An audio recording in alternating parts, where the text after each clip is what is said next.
Welcome to the Lessons from the Animals series, video 3. In this one, we're covering theories from crane boxing. The theory we're going to be talking about today is hollow bones. This is a theory very similar in method to our last lesson with mantis boxing. That being that the creature that we're trying to imitate or embrace the spirit of is a fragile creature.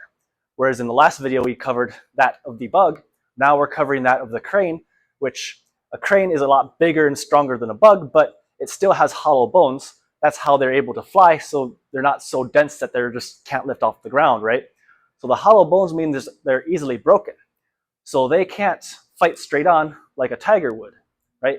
So it's a very similar theory to what we just covered last, but the flavors are a slight bit different. Whereas mantis has more of like jittery type lightning quick reflexes and quick changes of movements, trying to bob and weave. Crane is more of sweeping, graceful, and elegant, right? So its movements are off at the angles. It's very open, smooth, and graceful. So one's more darty, one is more smooth. Because you think about it like with the crane, right? Graceful, elegant, flying bird, right? That's the image that we're trying to portray here. And since I have the hollow bones, I can't attack straight on or be attacked straight on. I need to evade to the side and attack. And I need to use my wings, my feet, and my beak to attack.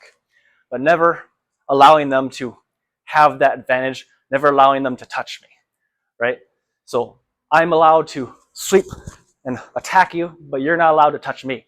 Because if you touch me, I might actually break. So that's the theory again.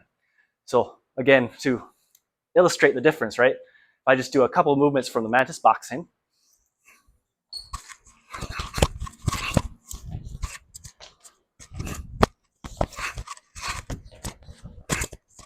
You can see it's kind of very jittery. Versus if I do a couple of movements from crane boxing.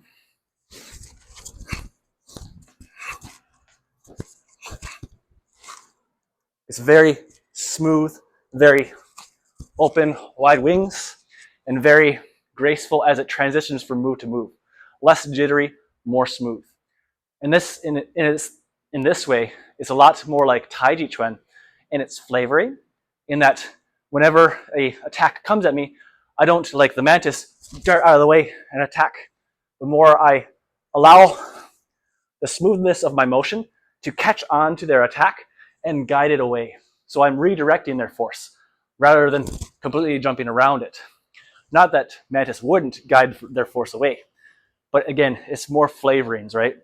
The way that they look at the principles is just a slight bit different.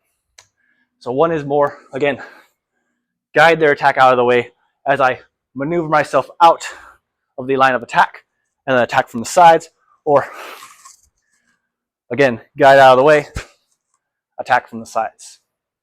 So a similar lesson to last episode, but different flavorings.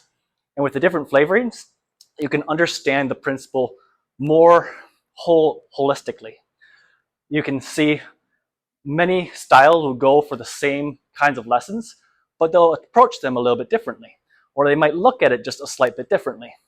But at the whole, they're all moving with the same principles in mind, because we all have human bodies. Even though we're trying to imitate the spirits of the animals, we still have the limitations of the human body. But in what we learn from the crane here, we learn, much like the mantis, not to attack things head on, not to take things head on, but to guide them out of the way, move myself out of the way, and use, in this case, more smooth flowing motions to dissipate their force, rather than jittery, sharp, lightning-like movements from the mantis. So that was Lessons from the Animals, video 3. See you in the next one.